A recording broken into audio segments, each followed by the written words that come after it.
The moment I knew I was being erased wasn't when they moved my parking spot. It wasn't when my name disappeared from the company directory. No, it was at 6:15 a.m. on a Tuesday morning when I walked into my office, same time I'd arrived for 20 years, and found a 27-year-old woman sitting behind my desk, feet up on my leather chair, scrolling through my computer files. She looked up, didn't even blink. "Oh hey," she said, popping her gum. "Didn't anyone tell you? This is the innovation lab now. We're pivoting the space. Ashley Pierce, the CEO's niece. Stanford MBA with 0 real-world experience. 200,000 LinkedIn followers where she posted about disrupting finance. And apparently, my replacement. My name's Richard Sullivan. Rick to most people. I'm 52 years old. Navy veteran, 20 years at this investment firm. We manage $4.2 billion in assets. Or we did, before things went sideways." "Where's my stuff?" I asked. She gestured vaguely toward the door. "Facilities moved it. Basement archive room, I think?" We needed the executive floor space for creative collaboration. I stared at her. She'd already redecorated. My framed certifications, gone. The photo of my unit in Bahrain, gone. My client appreciation plaques, gone. Replaced with motivational posters that said things like "disrupt or die" and an LED sign that blinked hustle mode. "Right," I said. "The basement. Oh, and Rick?" She smiled, the kind of smile that doesn't reach the eyes. "Ron wants to see you at 9. Something about role realignment." Ron, her uncle. Ronald Pierce, our CEO, currently experiencing what I can only describe as a corporate midlife crisis. I didn't argue, just turned and walked to the elevator. Found my stuff 10 minutes later. In the basement archive room, flickering fluorescent lights and concrete floors. My desk items thrown into cardboard boxes. My files stacked haphazardly against a wall. My Navy shadow box, the one with my service ribbons, unit patch, and bronze star, was sitting in the trash bin outside the building, just sitting there on top of pizza boxes and coffee cups, like 20 years of service was yesterday's garbage. I picked it up, dusted it off, carried it back inside. That's when I stopped being angry and started getting precise. Here's what you need to understand about how I got here. Last April, 7 months ago, Ron had a situation. Some compromising photos from a Miami business conference got leaked along with some questionable expense reports. The board panicked. They needed someone clean, someone clients trusted, to hold things steady while Ron's lawyers handled the mess. They made me acting CFO that April. Emergency vote effective immediately. The merger with an overseas asset management firm had just been announced in March. Now it was chaos, and they needed someone to keep the regulators happy. There was paperwork, board memos, official notifications. My title got bumped, my signature authority expanded, and I was listed as primary officer on all regulatory filings with the SEC and FINRA, acting CFO. Temporary, they said, just until things settled down. Then in May, right after my appointment, Ron brought in Ashley. Said we needed to streamline our digital presence and speak to millennial investors. She was supposed to handle marketing and social media. That lasted about 2 weeks. By June, she was sitting in partner meetings. By August, she had a C-suite title that hadn't existed before, Chief Innovation Officer. By October, now, she had my office, and I was in a basement with boxes of compliance files from 1998. Nobody had officially changed my title. Nobody had revoked my acting CFO designation. They just moved me, quietly displaced me like I'd become part of the furniture they didn't want anymore. The basement office was a joke. A folding table, a metal chair, a corner of the archive room that smelled like old paper and failure. My computer monitor sat on a cardboard box because they hadn't even bothered to bring down a proper desk. I set up my laptop, started going through files. 20 years of documentation, all backed up and organized exactly the way the Navy taught me. You learn certain things in the service. One of them is that when someone's trying to push you out, you don't fight back immediately. You observe, you document, you wait for them to make the mistake they don't know they're making. And I knew Ashley would make mistakes. She already was. At 9:00 a.m., I went upstairs to Ron's office. His assistant waved me in without looking up from her phone. Ron was at his desk, typing on his laptop, wearing a hoodie that probably cost $500. He'd started dressing like a tech founder lately, said it made him more approachable. "Rick, hey." He gestured to the chair across from him, didn't look up. "Thanks for being flexible about the office situation." "Flexible," I repeated. "Yeah. Ashley needs space for her innovation initiatives. You understand. And honestly, at this stage in your career, you're more valuable as institutional memory than active leadership. You know, like a consultant role, advisory, institutional memory. That's what you call someone you're trying to make disappear without actually firing them." "What about the acting CFO designation?" I asked. He waved his hand dismissively. "We'll figure that out after the merger closes. Right now, we need energy. Ashley brings energy. You bring stability. Different skill sets. The SEC filings still list me as primary officer. Details, Rick. Legal will clean that up. Don't worry about it." But I was worrying about it, because Ron clearly wasn't. I walked out of his office and went back to my basement corner, sat down at that folding table, opened a new document on my laptop and started a file I titled Timeline and Documentation. First entry, May 2024. Ashley Pierce hired. No securities license. No FINRA registration. No CFO approval. I saved it, backed it up to 3 different drives. Then I got back to work. The kind of work Ron thought didn't matter anymore. The kind of work that keeps a firm from collapsing. Ashley's first major presentation happened 2 weeks after she took my office. She called it an all-hands meeting, mandatory attendance. I sat in the back of the conference room with my coffee watching her set up. She had a MacBook covered in startup stickers, a wireless clicker, and enough confidence to fill a stadium. The lights dimmed. Her presentation appeared on the screen. Dynamic Capital Flux Framework, AI-powered risk assessment for the modern era. I almost choked on my coffee. She clicked to the first slide. A stock photo of a woman in a blazer looking thoughtfully at charts. Very inspiring. "Traditional risk models are dead," Ashley announced, pacing the front of the room. "We've been operating with outdated frameworks that don't account for real-time market dynamics. So I developed something new, something revolutionary." The next slide showed a flowchart. My flowchart. The liquidity crisis protocol I'd built in 2008 when Lehman Brothers collapsed and everyone was panicking. The same system that had saved our clients millions.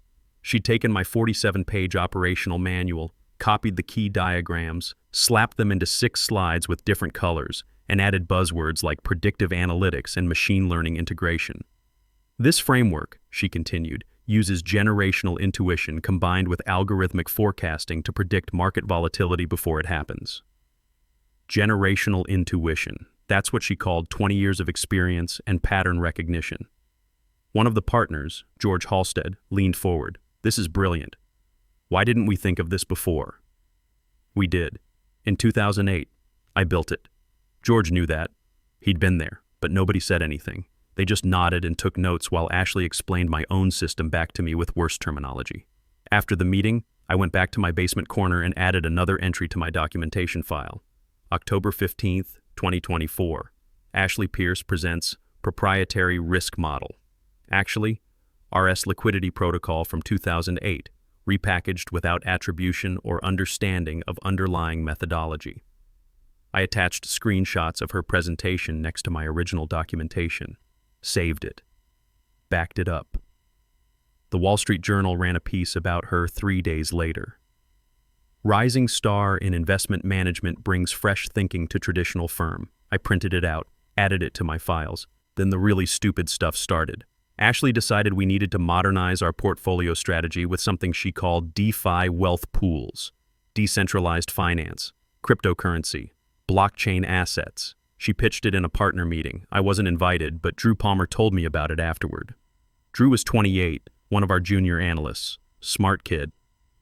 Economics degree from Michigan, actually understood financial instruments. He'd been with us for 3 years, and I'd mentored him through some complex deals.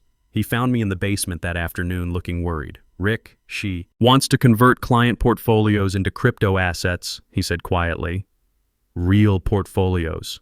Real money. She's talking about moving $200 million into DeFi protocols." "Did she run it by legal?" I asked.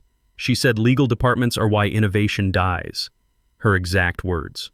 I closed my laptop. Drew, are you documenting these meetings? Should I be? Yeah, you should be. Just notes. Dates, times, who said what. Keep them somewhere safe. He nodded slowly. Rick, what's happening here? Ashley's building a house of cards, I said, and Ron's too busy trying to be cool to notice. Just keep your head down and document everything. The DeFi pitch didn't go through, but only because one of the partners asked how we'd explain cryptocurrency volatility to our 68-year-old clients. Ashley said we'd educate them on digital ownership paradigms. That's when the partner laughed. Not with her. At her. But Ron backed her up, said we needed to think bigger and embrace disruption. Next came the VR conference room. Ashley convinced Ron to spend $200,000 on a metaverse client engagement space. Said we needed to meet clients in immersive virtual environments because that's where finance was heading. They built it on the 15th floor. Fancy VR headsets, motion sensors, the whole setup. Ashley posted a video tour on LinkedIn. Got 50,000 views and 3,000 likes. The conference room sat empty for 3 months. Turns out our clients, mostly in their 60s and 70s, preferred meeting in actual rooms where they could see actual people managing their actual money. But the worst part wasn't the wasted money or the stupid ideas. It was what Ashley started doing in July. About 2 months after she got comfortable in her role, she started signing things. Contracts, transfer authorizations, trading permissions, all with her signature, her title, her authority. I first noticed it when I was reviewing routine compliance reports in August. Saw her signature on a client authorization form. Then another, then a dozen more. By September, she was signing everything that came across her desk. Asset transfers, portfolio rebalancing approvals, even some contracts with outside vendors.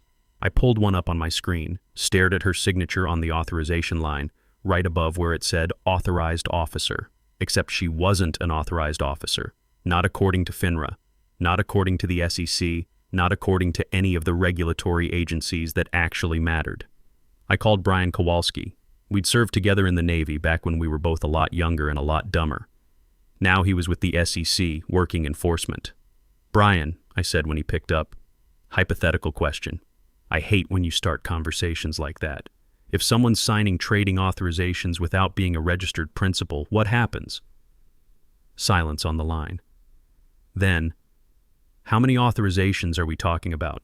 Hypothetically, maybe 30 or 40 documents over 4 months. Rick, that's not hypothetical territory, that's fraud territory. Who's signing? I'll let you know if it becomes non-hypothetical, I said, and hung up. I went back to my documentation file, started a new section. Unauthorized signatures, July to October 2024. Every document Ashley had signed since July. 4 months of unauthorized signatures. It took her 2 months in the role to start feeling confident enough to sign things on her own. Now she was signing everything. I cross-referenced each document against FINRA requirements for authorized principals. 90-day designation process. Series 24 exam. Regulatory approval. Ashley had none of it. 32 separate documents. When I mapped out all the regulatory violations, I counted over 50 distinct problems. Every trade she'd approved, every contract she'd authorized, every client agreement she'd executed. Technically invalid. And we were still in the middle of that $850 million merger. The SEC was still reviewing everything. Every signature, every authorization, every single officer designation had to be perfect. My name was still on all the official paperwork as acting CFO. Primary officer, the one with actual authority. Ashley was signing documents like she owned the place, but legally, she was just an employee with a fancy title and zero authority. I saved everything, backed it up, made sure I had copies in 3 different places. Then I waited, because I knew something Ron and Ashley didn't know, something they'd forgotten in their rush to be innovative and disruptive and modern. The house always wins when you're playing with cards you don't own. The breaking point came on a Wednesday afternoon in late October. I was in my basement corner reviewing merger compliance documents when my phone buzzed. LinkedIn message from Catherine Barnes. Kat's 68 years old, runs a small oil company in West Texas. Tough as nails, sharp as broken glass. She'd been our client for 15 years, and in all that time, I'd never seen her panic about anything. The message said, "Rick, call me, now." I called. "What the hell is this?" she said instead of hello. "No pleasantries with Kat. What's what? I just got a pitch deck from your new hotshot. Something about tokenized shareholder engagement and blockchain equity participation." 40 pages of word salad that makes zero sense. And at the bottom, there's an authorization to move forward with implementation. Already signed. My stomach dropped. Signed by who? Ashley Pierce, Chief Innovation Officer, says she's authorized to execute strategic portfolio modifications. Rick, is this real? Because if it is, I'm pulling my money today. Send it to me, I said. Right now. The PDF came through 30 seconds later. I opened it on my laptop. It was worse than I thought. Ashley had created an entire proposal to convert Cat's company equity into blockchain-based tokens. Something about creating liquidity events through decentralized ownership frameworks. It would have exposed Cat's company to massive regulatory risk, potential SEC violations, and could have tanked her stock price. And at the bottom, Ashley's signature on a line that said authorized for implementation. She'd signed it like she had authority to restructure a client's entire corporate structure. I stared at that signature for a long time. Cat, I said. Give me 24 hours. Don't do anything yet. 24 hours, Rick. Then I'm gone. She hung up. I sat there in that basement, fluorescent lights flickering above me, surrounded by boxes of old files, and something shifted. This wasn't about my office anymore. This wasn't about my parking spot or my pride or 20 years of being overlooked. This was about Ashley doing real damage to real people, to clients who trusted us, to a firm that used to mean something. I opened my secure documentation folder. Started going through everything I'd collected over the past 5 months. The April board memo appointing me acting CFO. The SEC filings listing me as primary officer. The FINRA designations showing I was still the authorized principal. Every document Ashley had signed without authority. Every unauthorized trade, every invalid contract. 32 documents, over 50 regulatory violations, all during an active SEC merger review, and now this. A proposal that could destroy a client's company, signed by someone with no legal authority to sign anything. I picked up my phone, called Brian. I need to know something, I said when he answered. If someone's been signing unauthorized documents during an SEC merger review, and those documents create liability for clients, what happens? Rick, we've had this conversation. That's not hypothetical anymore, that's criminal territory. I'm not asking you to do anything. I'm asking you to be ready. Ready for what? For when I light the flare. I hung up and opened a new document. Spent the next 4 hours writing what would become the most precisely worded email I'd ever written. No anger, no accusations, no emotion at all. Just facts, laid out like evidence in a courtroom. Subject, regulatory compliance inquiry. Officer authority documentation. Immediate review. Required. I addressed it to Lisa Hoffman, our in-house legal counsel. Harvard Law, 15 years of securities work, the kind of lawyer who breaks out in hives when she sees regulatory violations. The email was 3 paragraphs, short, surgical. Paragraph 1 reminded her that I was appointed acting CFO in April, that the appointment was never formally revoked, and that I remained listed as primary officer on all SEC and FINRA filings. Paragraph 2 noted that during the current merger review, all officer designations must be accurate, and that all signatures must come from properly authorized principals. Paragraph 3 requested clarification on the current status of officer designations, specifically regarding any additional authorized principals who may have been added since April. Then I attached everything. The April board memo, the SEC Form ADV showing my designation, the FINRA registration showing no other authorized principals, and then one by one every document Ashley had signed. 32 documents, each one time-stamped, each one cross-referenced against the regulatory requirements she hadn't met. At the bottom I added one line. Please advise on current compliance status regarding unauthorized signatures during active SEC review period. I saved it as a draft. Didn't send it yet. It was 11 p.m. I was still in my basement office, but I wasn't tired. I felt the way I used to feel in the Navy, right before a mission. Calm, focused, ready. I went home, fed my cat, made a sandwich I didn't eat. Then I went to my garage workshop. I'd been building a bookshelf for the past 3 months. Red oak, dovetail joints, the kind of project that requires patience and precision. The kind of thing where you can't rush or force it. You just have to trust the process and let the work be what it is. I spent 2 hours in that garage sanding and fitting joints, making sure everything was square and true, not thinking about Ashley or Ron or the firm, just focusing on the work in front of me. Around 1 a.m., I cleaned up my tools, turned off the lights, and went inside. Set my alarm for 4:30 a.m. The email was going to send at 4:47 a.m., early enough to hit inboxes before market open. Early enough that Lisa would see it before anyone could tell her not to look. I added 2 more recipients to the draft, the SEC liaison assigned to our merger review and the compliance officer for the overseas firm trying to acquire us. 3 people, 3 inboxes, 3 people who would have no choice but to act once they saw what was in those attachments. I read the email one more time, checked every attachment, made sure every link worked and every document was properly labeled. No mistakes, no gaps, no room for anyone to claim this was unclear or ambiguous or misunderstood. Just facts, just documentation, just the truth about what had been happening for 5 months while everyone was too impressed with Ashley's LinkedIn followers to notice she was breaking federal law. I hovered my mouse over the Schedule Send button, thought about my shadow box in the trash, about my office becoming an innovation lab, about 20 years of loyalty repaid with a basement corner and a folding table.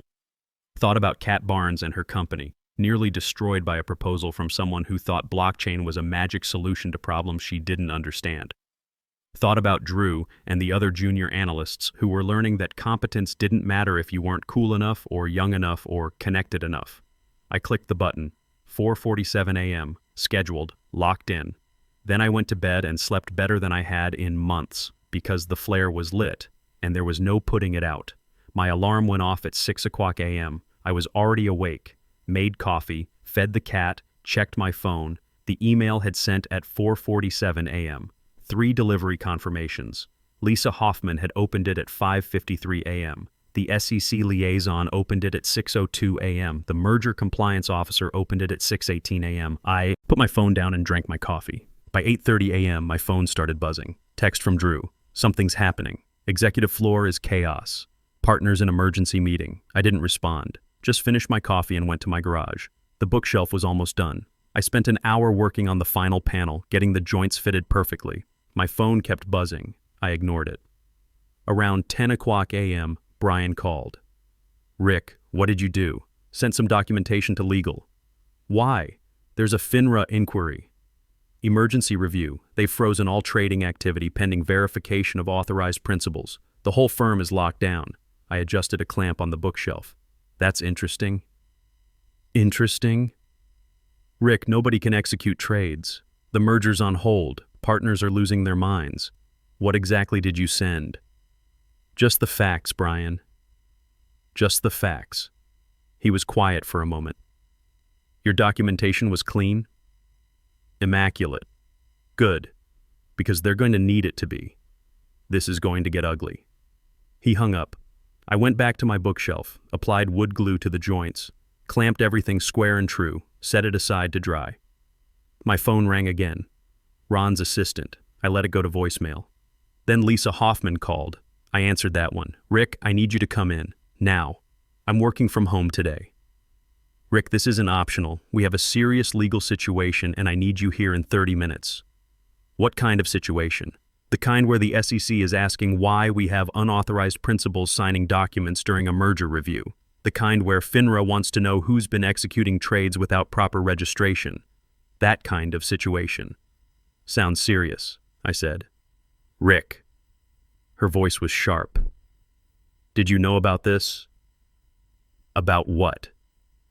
"About Ashley signing documents without authority. I knew she'd been signing things. Didn't seem like my place to say anything. I'm just institutional memory, remember?" Advisory role. Silence on the line. Then, "Get here. Now." I drove to the office. Took my time.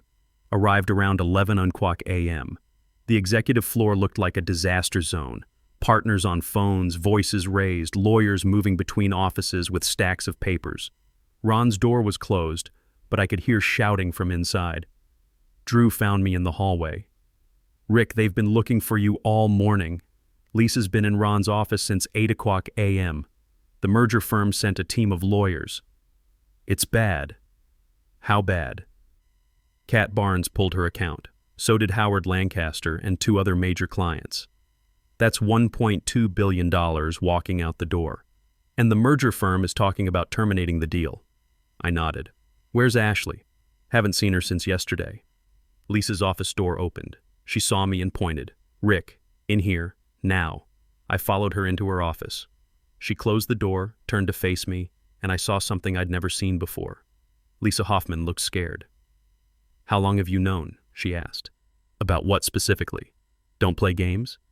Ashley's been signing documents for 4 months without proper authorization. During an active SEC review, you had to have known. I noticed some irregularities, started documenting them in August.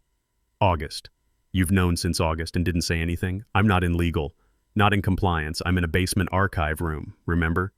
Institutional memory. I figured the people being paid to catch these things would catch these things. She stared at me. The SEC wants a full audit. FINRA is opening an investigation. The merger firm is pulling out. Do you understand what you've done? I sent documentation to the appropriate parties about a compliance issue. That's what you're supposed to do with compliance issues. You destroyed this firm. No, I said quietly. Ashley destroyed this firm. Ron let her. I just documented it. Lisa sat down at her desk, put her head in her hands. She's finished. You know that, right? FINRA's going to ban her, probably fine her personally. And Ron, she looked up. Ron's going to have to resign. The board won't have a choice. What about the clients? What about them? The ones Ashley nearly destroyed with her blockchain schemes and her DeFi pools and her tokenized equity proposals. What about them? Lisa didn't answer. I walked out of her office, took the elevator down to the basement, grabbed my personal items from the archive room, my laptop, my files, my shadow box, left everything else. On my way out, I passed the innovation lab, Ashley's office. The door was open. The room was empty. Her laptop was gone. The LED hustle mode sign was dark. Drew caught up with me in the parking lot. Rick, where are you going? Home. I'm done here. What about your job? What job? I've been working in a basement for 5 months with no actual authority and no actual role. I'm pretty sure that job doesn't exist anymore. He looked panicked. What should I do? Document everything. Keep your head down. Start looking for other opportunities. Will you give me a reference? I stopped, looked at him. Yeah, I will. You're good at what you do, Drew. Don't let this place make you forget that. I drove home, spent the rest of the day in my garage, finishing the bookshelf. My phone rang 6 more times. Ron's assistant twice, Lisa once, 2 partners I barely knew. I didn't answer any of them. At 4:30 p.m., the Wall Street Journal published a breaking news alert. Investment firm merger collapses amid regulatory concerns. The article mentioned unexpected governance conflicts and lack of operational clarity. Translation: they'd almost bought a house with a cracked foundation and termites in the walls. Over the next 2 weeks, the story came out in pieces. Ashley had her access revoked the same day I sent the email. Security walked her out around 2 p.m. while I was in Lisa's office. Ron announced his retirement 10 days later. Pursuing other interests, the press release said. Translation: forced out before the lawsuit started. FINRA opened a formal investigation. Ashley got hit with a 2-year ban from the securities industry and a $75,000 personal fine. The board made her return her $340,000 signing bonus. I heard through the grapevine she was working at a car dealership in Scottsdale. Her LinkedIn was still up, but she'd deleted all the posts, all the disruption talk, all the innovation selfies. Just gone. 3 firms called me within a week, all wanting to know if I was available. The third call was from a private equity firm I'd worked with years ago.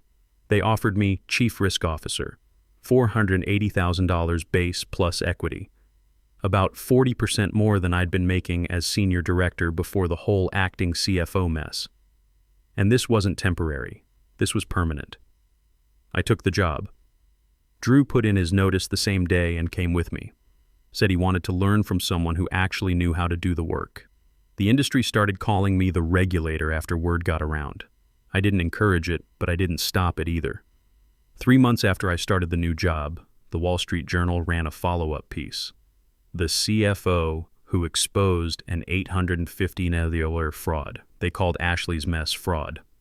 I never used that word, but technically signing documents without authority during an SEC review? Yeah, that's fraud adjacent. On a Saturday morning in February, I'm in my garage workshop putting the final coat of oil on that bookshelf I built. It's solid, square, built to last. My phone rings. Brian, Rick, I've been meaning to tell you. Your documentation on that case? Immaculate. You should have been a lawyer. I run my hand along the smooth oak. Nah, I just build things that don't fall apart. Well, whatever you built there, it worked. Whole firm collapsed in 48 hours. It was already collapsing, Brian. I just documented it. I hang up and step back to look at the bookshelf. It'll hold a lot of weight. Last for decades if you take care of it. On the wall above my workbench is my Navy shadow box, the one I found in the trash that morning. I cleaned it up, had it remounted, hung it where I can see it while I work. There's a phrase engraved at the bottom, non sibi sed patriae, not for self, but for country. It's about service, about loyalty to something bigger than yourself. I wasn't trying to destroy Ashley or Ron or the firm. I was just protecting what I'd helped build. 20 years of work, thousands of clients who trusted us, a system that actually functioned when people did their jobs right. They wanted to replace all that with buzzwords and TikTok videos and blockchain schemes. I just reminded them what the foundation was actually built on. I pour a glass of scotch, Macallan 25, the good stuff. Hold it up to the light. Don't drink it yet. Just look at it. 20 years I gave that place. They threw me in a basement with flickering lights and called me institutional memory, legacy clutter, outdated thinking. Now I'm the regulator, making more money, building better systems, teaching the next generation how to do it right. I take a sip. Tastes like victory.